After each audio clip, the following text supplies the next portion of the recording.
అయితే నాకు ఇంకొకటి తెలిసింది. మీ మీద మీ బ్రదరు కోర్స్ ఏదో సమ్ము మీలో ఏదో మగపిల్లాడయ్యండి ఇలా చేస్తున్నాడేంటి అని చెప్పేసి. అది కాదు, నేను లాస్ట్ కొడుకును.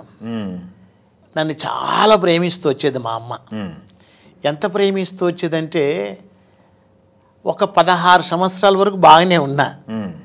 చదువు అవ్వడంలో నాకెందుకు 4th క్లాస్ వరకు చదువుకున్న ఒక సింగర్ కొడుకును 16-17 సంవత్సరాల వయసు వచ్చేలకల్లా నాకు నా హావభావాలన్నీ మారిపోయాయి. ఒక్కకేసుకోవాలని, ఐబ్రోస్ పెట్టుకోవాలని, ఎంటికలు పెంచుకోవాలని ఆశ. అలాగా నేను ఎంటికలు పెంచుకున్నా. మగపిల్లడండి ఆడపిల్ల లక్షణాలు వస్తున్నాయి 16-17 సంవత్సరాల దాకా. ఎందుకు నేను ఈ లక్షణాలన్నీ అమ్మాయి లక్షణాలాగా ఉంటే మా అన్న అన్నాడు, ఏంటమ్మా ఇది ఇట్లా అయిపోయాడు, మనకు ఎనుములు అంటాం మేము రాయలసీమలో, గేదెలు.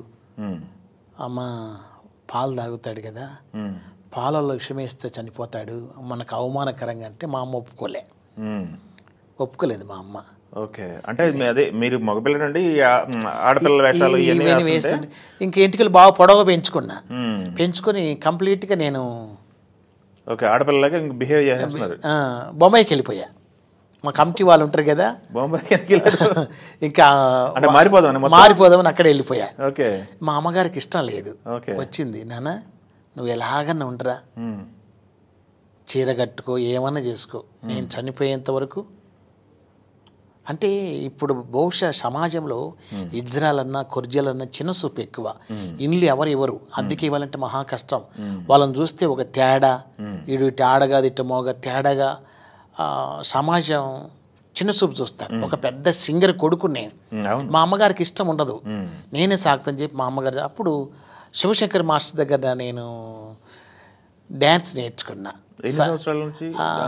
ఒక 6 సంవత్సరాల వరకు ఆయన దగ్గర నేర్చుకున్నా. శివశంకర్ మాస్టర్ దగ్గర నేను అప్పుడు చీర కట్టుకుంటున్నా. దగ్గర ఒక 30 సంవత్సరాల వరకు చీర కట్టుకున్నా. అవునా? నగలు వేసుకుండేవాని. ఇంకా నగలు లేనిది శివశంకర్ మాస్టర్ గారు షెట్లీకి రానియడు. మేకప్ ఉండాలా, నగలు ఉండాలా. అలాగా నేను ఆయన దగ్గరే ఉన్నా. ఆయన దగ్గర చేశా శివశంకర్ మాస్టర్ దగ్గర చేసి. ఎన్ని సినిమాలు పని చేశారు సార్ శివశంకర్ మాస్టర్తో మీరు? ఆయనతో ఒక 100 సినిమాల దాకా అసిస్టెంట్గా చేశా. అవునా? తర్వాత ఇది ఆల్రౌండర్ అనే సినిమాకు నేనే చేశా. ఆల్రౌండర్లో అత్తర్ సాహెబ్ అనే పాటకి పెద్ద హిట్ పాట కదా ఆ పాట. 2 లక్షలు తీసుకున్నా శారది స్టూడియోలోనే. ఆల్రౌండర్లో రాజేంద్ర ప్రసాద్ గారికి. అత్తర్ సాహెబ్ అట్లా నేను ఆయన దగ్గర నేర్చుకుంటుంటే ఇంకా మా అన్నగారికి నా మీద కొద్ది కోపమే. ఫుల్గా తాగేవాడిని. ఇంకెవరు నాతో మాట్లాడేవారు కాదు. మా బంధువులు కానీ, మా నాన్నగారు కానీ, మా పెదనాన్నగారు కానీ ఎవరు నాతో మాట్లాడేవారు కాదు. మా అమ్మ ఒక్కతే నన్ను చూస్తూ వచ్చింది. ఎన్నడే కానీ అంటే ఒక కుటుంబంలో ఇలాగ పుడితే శోభ అనేది ఉంటుంది, వేదన అనేది ఉంటుంది. మా అమ్మ ఎప్పుడు బాధపడలే. ఓకే, అట్లా మీ అన్నగారు ఆ టైంలో కోపడుతూ వచ్చాడు. తర్వాత నేను మారిపోయిన తర్వాత ఇప్పుడు అందరు బలకరిస్తున్నారు.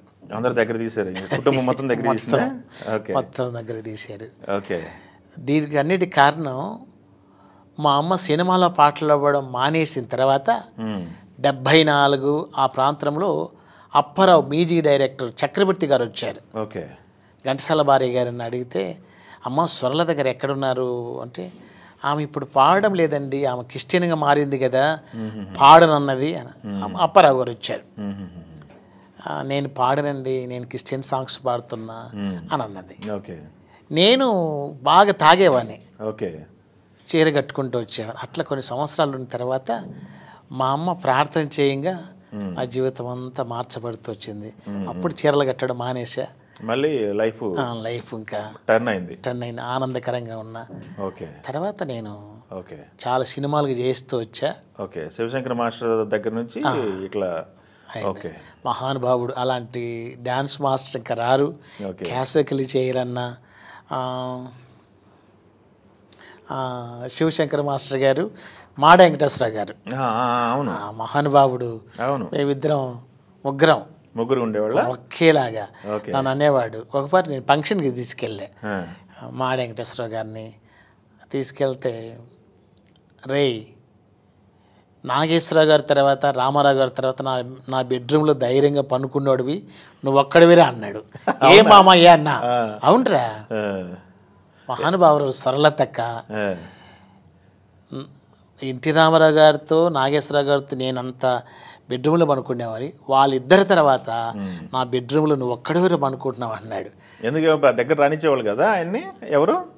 అంటే అంటే వేషాలు వేశారని దగ్గర రానిచ్చేవాళ్ళు కాదు కాదు ఆయన చాలా బాగా మాటలు అలాగుంటాయి కానీ అంత గర్వకారణం. ఎన్టీ రామారావు గారు అంత బాగా చూసుకునేవాళ్ళు నన్ను. ఎవరిని దగ్గరికి రానియడు మాడా గారు. అవునా? నన్ను బాగా తీసుకునేవాడు. సేమ్ ఎలాగా శివశంకర్ మాస్టర్ గారు మాట్లాడుతారు అలాగే మాట్లాడేవాడు. ఫోన్ చేయమన్నాడు. అరే ఒరే అనలే నన్ను, వషే దానికి ఫోన్ చేయన్నాడు. ఎవరికి మావయ్య అన్న? అది మీ గురువు అది ఉందిగా అన్న. ఏ ఊరంటే శివశంకర్ మాస్టర్జీ అన్నట్టు చేశా. ఇంక చేస్తే తిడుతున్నాడు. వషే ఈ నటరాజు దిలీప్ చూడు డ్యాన్స్ ఏమేస్తున్నాడు. నీష ఎక్కడ పోద్దండి, పక్కన మామయ్య గారు ఉన్నారు కదా, జీన్స్ ఎక్కడికి పోద్ది అని అంటున్నాడు. అంటే మాడయ్య గారు నన్ను, మాడ వెంకటేశ్వర గారు నన్ను మా అమ్మను అక్క అనేవాడు. నేను మామయ్య మెడ్రాస్లో ఉన్నప్పటి నుంచి అలా ఉండేవాళ్ళం. Super super. చాలా ఆ జ్ఞాపకాలను ఇప్పుడు నాకు అలాగనే ఉంటాయి. ఎప్పుడన్నా ఫిలిం నగర్కి వస్తే శాంబర్కి వెళ్ళినప్పుడు పక్కనే కదా ఇల్లు, మోహన్బాబు గారి ఇంటి పక్కనే. ఎప్పుడు వెళ్తా నా తనేవాడు, అరే ఇది ఎంత అనుకుంటున్నావు చెప్పు మావయ్యనా, ఇప్పుడు 10 కోట్లు రా అని అన్నాడు. అప్పుడు ఎంత కొన్నారు చెప్పలేము. మీ అమ్మ చెప్తుంటే మీ అమ్మకి ఇష్టం లేదు హైదరాబాద్ అంటే అప్పుడంతా ఉచితమే.